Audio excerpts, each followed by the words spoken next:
Lição de número 6. Igreja, organismo e organização. Primeiro trimestre de 2024. Escola Bíblica Dominical, Revista dos Adultos. Querido professor, querida professora, nesta lição temos o propósito de evidenciar a importância da organização eclesiástica, diferenciando-a do institucionalismo e legalismo. Tomaremos como base de estudo o exemplo da igreja primitiva que, embora possuísse uma estrutura organizacional simples e ainda em desenvolvimento, era visível e eficaz. Tão eficaz que vem servindo de inspiração para diferentes formas de governo eclesiástico ao longo dos séculos de tradição cristã.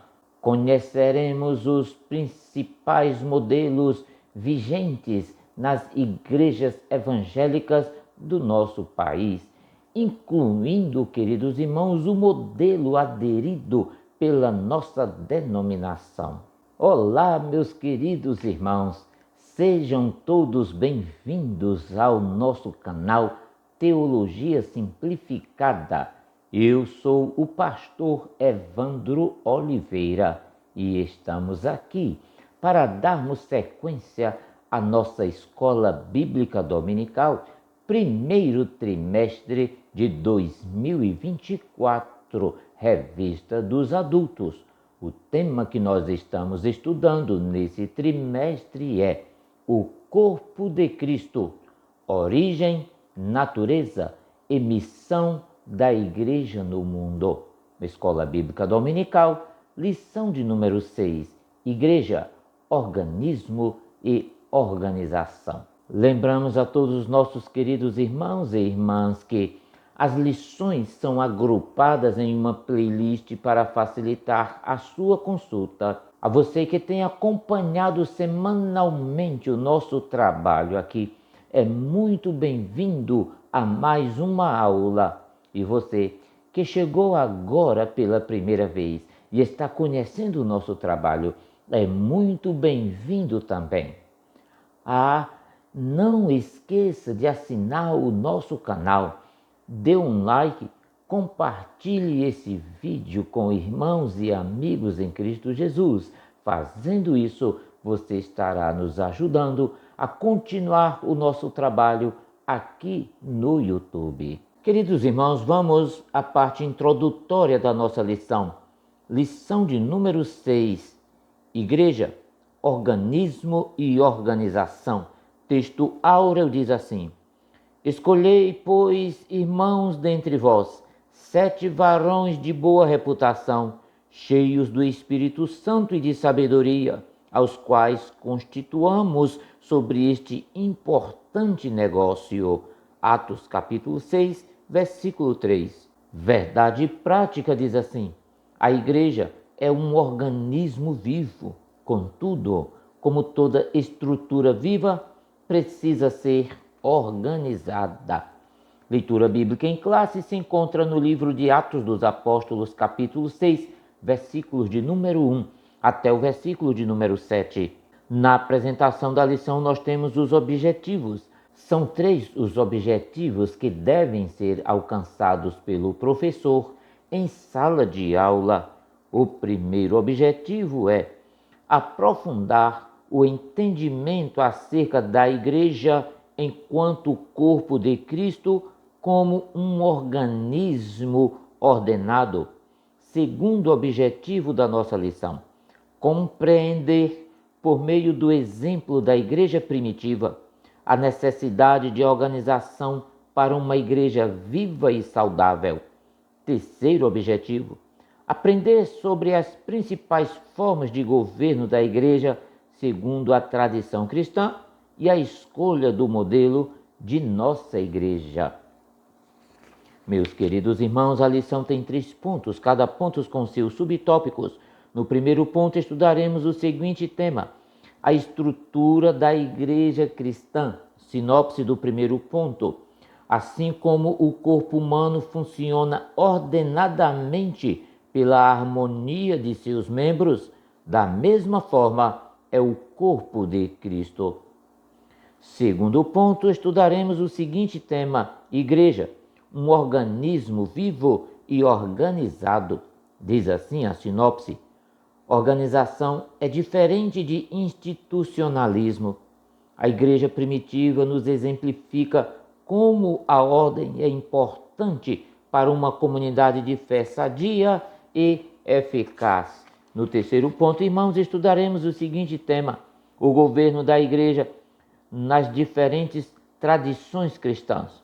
Estudaremos, queridos irmãos, o governo episcopal, presbiterial, congregacional e o sistema de governo de nossa igreja. E diz assim a sinopse do terceiro ponto: o modelo de estrutura organizacional no Novo Testamento inspira a tradição cristã ao longo dos anos a regulamentar seus ministérios. Muito bem, meus queridos irmãos, vamos ao primeiro ponto da lição, a estrutura da igreja cristã, e o primeiro tópico, a igreja como organismo. É importante afirmar isso. Quando Cristo instituiu sua igreja, ele tinha em mente um organismo vivo, um corpo que seria o seu corpo, formado por todos nós, que somos os membros, sendo ele próprio a cabeça da igreja. Como organismo, é que a igreja local nasce, cresce e se multiplica em outras igrejas, assim como uma célula fecundada se transforma em embrião, em feto e depois em recém-nascido, pronto para encarar a vida. Queridos irmãos, como organismo, cada membro é um discípulo que gera outro discípulo, cada um fazendo a sua parte, seja pregando, ensinando, acompanhando, exortando, orando e corrigindo quando necessário. Como organismo, é que existe comunhão e relacionamento entre os membros, exigindo mutualidade de sentimentos e atitudes. É assim que os membros devem amar uns aos outros, suportar uns aos outros, levar as cargas uns dos outros, ajudar uns aos outros, enfim, edificar uns aos outros, pois nesse corpo somos membros uns dos outros. Queridos irmãos, como organismo, a igreja é a noiva, a lavoura e o edifício santo. A igreja primitiva, retratada em Atos capítulo 2 e versículo 6, é o exemplo perfeito de um organismo vivo. Os irmãos socorriam os mais necessitados, repartindo bens e alimentos, ninguém considerando como seu aquilo que possuísse. É pena que aquele modelo não se perpetuou através dos tempos, mas foi imprescindível para aquela época e ficou registrado para as gerações futuras. Queridos irmãos, é necessário afirmar que a igreja também é uma organização, uma vez que perante a lei dos homens tem que ser organizada em pessoa jurídica com estatutos, sede, diretoria e outras exigências legais. Tem uma denominação, patrimônio, regimento interno e existência física. Como organização, a igreja é visível, local, humana, imperfeita, tem defeitos, problemas e pode até cometer erros. É temporária, pode vir a desaparecer.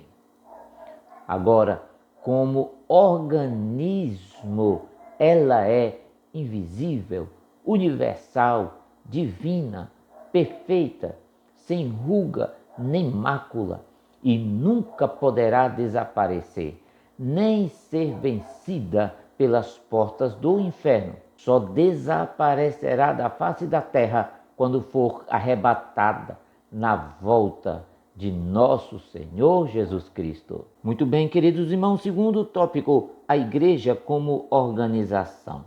Cuidavam da parte administrativa, instituíam lideranças locais, reuniam-se em concílio. No entanto, queridos irmãos, é necessário distinguir entre uma igreja organizada e uma igreja institucionalizada. A organização é essencial para o funcionamento saudável da igreja como uma estrutura social dinâmica, permitindo-lhe adaptar-se às mudanças e necessidades emergentes. Por outro lado, o institucionalismo, quando em excesso, pode tornar a igreja rígida e inerte, comprometendo sua vitalidade espiritual. Queridos irmãos, vamos para o terceiro tópico, organismo e organização. Vimos que a igreja, como o corpo de Cristo, é um organismo vivo e uma organização. Ela existe como organismo e também existe como organização. Portanto, a igreja, à luz das Escrituras Sagradas, é tanto um organismo vivo, dependente de Cristo, quanto uma organização com estrutura e liderança. O desafio reside em manter o equilíbrio adequado, reconhecendo que organização não deve sufocar a vitalidade espiritual e o organismo não deve descartar a necessidade de ordem e eficácia. Muito bem, meus queridos irmãos, segundo ponto da nossa lição, igreja, um organismo vivo e organizado. No primeiro tópico, organizado no seu aspecto local. Veja isso, a igreja do Novo Testamento, descrita como um organismo vivo, não se restringia a reuniões casuais. Pelo contrário, era uma comunidade organizada, evidenciando-se através de práticas fundamentais. Reuniões regulares, como destacado em Atos capítulo 2 e versículo 42, não apenas eram momentos de comunhão, mas também representavam a estruturação ordenada do culto e do ensino. Queridos irmãos e irmãs, como um organismo vivo, a igreja do Novo Testamento era organizada. Por exemplo, ela se reunia, ela orava, contudo, enxergava as demandas sociais que precisavam ser atendidas. A igreja primitiva instituiu o diaconato, elegeu lideranças, enviou seus primeiros missionários. Todos esses fatos, queridos irmãos, mostram um organismo vivo agindo de forma bem organizada. Segundo tópico, do segundo ponto, no seu aspecto litúrgico e ritual. A igreja, um organismo vivo e organizado no seu aspecto litúrgico e ritual. Isso mesmo. A liturgia, como expressão ordenada de culto, é fundamental para uma igreja viva. O apóstolo Paulo, em 1 Coríntios capítulo 14, versículo 40, destaca a importância da decência e da ordem no culto. Queridos irmãos, no âmbito ritual, a igreja primitiva serve como um modelo de organização eficaz. Você já percebeu isso? A prática do batismo em águas, conforme Atos capítulo 8, versículo 38 e 39, destaca a importância de uma abordagem ordenada para receber novos crentes na comunidade. Outro exemplo ritualístico é a celebração da ceia do Senhor, conforme 1 Coríntios capítulo 11 e versículo de número 23. A igreja primitiva participava desse ritual regularmente, recordando a morte sacrificial de Cristo Jesus. Assim, no aspecto litúrgico e ritual, uma igreja organizada demonstra a importância da ordem e estrutura, preservando a decência no culto, seguindo costumes litúrgicos e conduzindo rituais de forma organizada. Assim, a igreja mantém sua identidade, promove a unidade e assegura que a mensagem espiritual seja comunicada de maneira clara e reverente. Agora, queridos irmãos, podemos ir ao terceiro ponto da nossa lição: o governo da igreja nas diferentes tradições cristãs. Isso mesmo, o governo da igreja nas diferentes tradições cristãs. Primeiro, vamos estudar o governo episcopal. Segundo, estudaremos o presbiterial. Terceiro, estudaremos o congregacional. E, por último, o sistema de governo de nossa igreja.